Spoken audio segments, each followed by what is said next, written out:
how to use Prizepicks codes. So here on the official website, you can see this article. What is a Prizepicks referral code?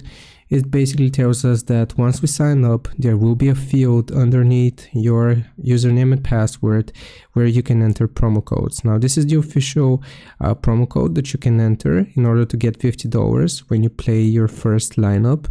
And also, if you want to use somebody else's referral code, what you have to do is, again, during the same sign-up process, they have to input your referral code, which you can find here. There's an article, where can I find my referral code?